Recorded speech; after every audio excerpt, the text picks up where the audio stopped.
बिहार के यशस्वी मुख्यमंत्री का जन्मदिन है। भारत लाइव की तरफ से मुख्यमंत्री जी को जन्मदिन की बहुत बहुत शुभकामनाएं, बधाई। और आप यूं ही बिहार की सेवा करते रहें, बिहार का नाम रोशन करते रहें और आप पर जो लोगों की उम्मीदें हैं उसे भी पूरा करने में ईश्वर आपको शक्ति प्रदान करें। आइए आज बिहार के कुछ ऐसे पहलुओं को जो कि नीतीश कुमार के जन्मदिन के दिन से ही जुड़ी हुई है, लेकिन ये राजनीतिक खबर है। एक राजनीतिक व्यक्ति के लिए कोई उसका व्यक्तिगत जीवन नहीं होता है। जब आप सामाजिक और राजनीतिक जीवन में होते हैं, जनता आपको चुनती है, आप पर अपेक्षा रखती है, तो आपके लिए आपके व्यक्तिगत जीवन का महत्व नगण्य हो जाता है। आज नीतीश कुमार जी के जन्मदिन पर सबसे पहले तेजस्वी यादव ने चौंकाया, जबकि उन्होंने अपने चाचा को, जो कि राजनीतिक रूप से उनके प्रतिद्वंदी भी हैं, जन्मदिन की बधाइयों में सबसे आगे बढ़कर के पहल किया और जमकर उन्हें बधाई और शुभकामनाएं दी। उनको उनके स्वास्थ्य की कामना की और इसके साथ ही बिहार को उन्नति के तरफ ले जाए, इस बात की भी चर्चा की।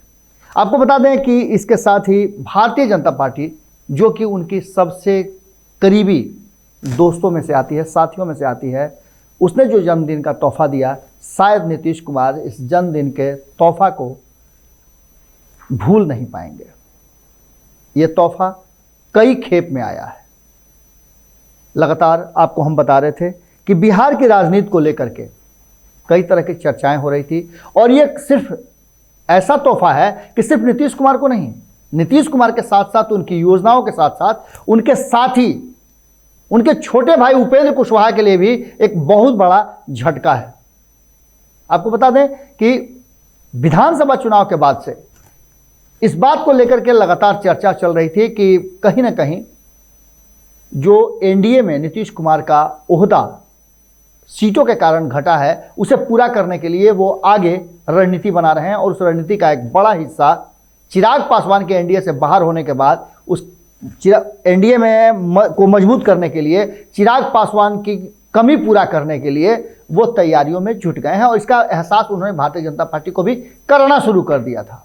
बहुत हद तक कहा जाए तो बिहार भारतीय जनता पार्टी के जो कुछ नेता थे, जो लंबे समय से नीतीश कुमार के साथ सत्ता के जुड़े हुए हैं, वो इस बात से सहमत भी नजर आ रहे थे। हालांकि उपेंद्र कुशवाहा एक लंबे समय तक भारतीय जनता पार्टी के साथ भी रहे हैं। जब नीतीश कुमार नहीं थे तो उपेंद्र कुशवाहा ने बड़ी मजबूती के साथ भारतीय जनता पार्टी का कदम से कदम मिलाकर कदमताल किया था, लेकिन अचानक से नीतीश कुमार के जाने के बाद संबंध खराब हो गए। पर नीतीश कुमार की पहल के बाद 2020 के चुनाव परिणाम के बाद नीतीश कुमार और उपेंद्र कुशवाहा में दोस्ती और यारी बढ़ रही थी। अभी तक कहा जा रहा है कि उपेंद्र कुशवाहा को लेकर नीतीश कुमार काफी पॉजिटिव और पॉजिटिव है। दोनों ही परिस्थिति में वो चाहते हैं कि लौकुश का समीकरण जो है वो एक बार फिर से बिहार में मजबूती के साथ स्थापित हो जाए।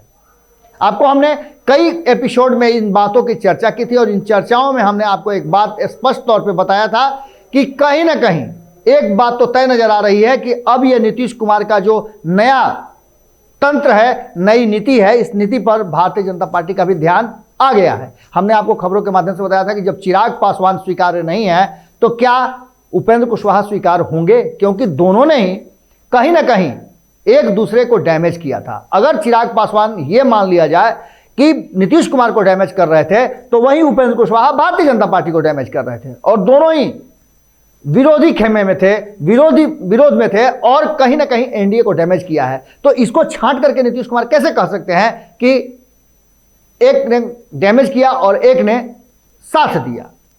दोनों ही स्वीकार है, नहीं तो दोनों ही अस्वीकार है।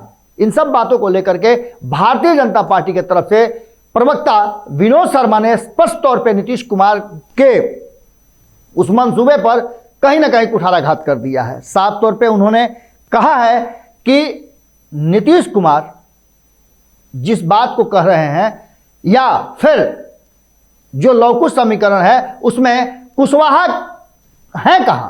कुशवाहा पूरी तरह से समाप्त हो गए हैं और आरएलएसपी नाम की जो पार्टी हुआ करती थी वो अब कहीं नहीं है, उसका कोई अस्तित्व नहीं है। ऐसे स्थिति में निश्चित रूप से उपेंद्र कुशवाहा के साथ साथ नीतीश कुमार को भी एक बड़ा झटका लगा और यह संकेत है कि उपेंद्र कुशवाहा अब एनडीए का हिस्सा नहीं बन पाएंगे। उनके लिए रास्ते बहुत संकीर्ण हो गए हैं, बहुत सीमित हो गए हैं। एक बात रह गया है और वो है कि अगर नीतीश कुमार जिद पर अड़ जाए और उपेंद्र कुशवाहा मान जाए तो विलय हो सकता है। और विलय की चर्चाएं भी अब धीरे धीरे शुरू हो चुकी हैं, क्योंकि भारतीय जनता पार्टी ने जिस तरह से अस्वीकार कर दिया है, उनके अस्तित्व पर ही सवाल खड़े कर दिए हैं उपेंद्र कुशवाहा के, ऐसी स्थिति में नीतीश कुमार के लिए ऑप्शन कम है। वहीं चिराग पासवान आप देख रहे हैं कितना एग्रेसिव है, जो लगातार नीतीश कुमार को अभी भी मजबूती के साथ विरोध करने में जरा भी कमी नहीं कर रहे हैं। उन्होंने यहां तक कि अपनी पार्टी की संस्कृति बदल दी, कार्य रूप भी बदल दिया। इन सब बातों पर गौर करने के साथ एक बात और बड़ी महत्वपूर्ण है जो जन्मदिन के दिन आई है, और वो बात है कि लगातार ये बातें कही जा रही थी कि पश्चिम बंगाल में कैसे चुनाव लड़ा जाएगा, जहां की आरएलएसपी पहले से लड़ना चाह रही थी। असम और पश्चिम बंगाल में आरएलएसपी ने अपने जनाधार भी खड़े कर लिए थे, अपने पदाधिकारियों का चयन भी कर लिया था। वहीं आपको बता दें कि एक बात तो तय नजर आ रही थी कि ऑफिशियल बयान है भारतीय जनता पार्टी का कि उनका संबंध बिहार में है, एनडीए में वो बिहार में है, बाहर के राज्यों में नीतीश कुमार के साथ उनका गठबंधन नहीं है। ये भी नीतीश कुमार के जन्मदिन के दिन एक बड़ा झटका हो सकता है। हालांकि एक बात तो तय आप मान के चलिए कि एक तरफ जहां कोरोना वैक्सीन को लेकर के इस देश में बहुत तरह की भ्रांतियां थी, उसके बावजूद भी कोरोना वैक्सीन बहुत ही कारगर साबित हो रही है। प्रधानमंत्री ने आज कोरोना वैक्सीन लेकर के जहां देश के सामने एक मिसाल पेश किया है, देश के लोगों को इससे डरने की नहीं बल्कि डट कर मुकाबला करने और वैक्सीन लेने की एक पहल की है, वहीं उनका अनुसरण करते हुए मुख्यमंत्री नीतीश कुमार ने भी आज कोरोना वैक्सीन लेने का फैसला लिया है। इस फैसले के साथ क्या कोरोना वैक्सीन के इस फैसले और राजनीतिक फैसले में अंतर है? दोनों में एकता है या फिर भिन्नता है? अब यह भिन्नता बंगाल चुनाव में किस तरह रहेगी और क्या अस्तित्व खतरे में देख करके आरएलएसपी और इस तरह के बयान से एनडीए में शामिल होगी या फिर विलय में करेगी जदयू के साथ?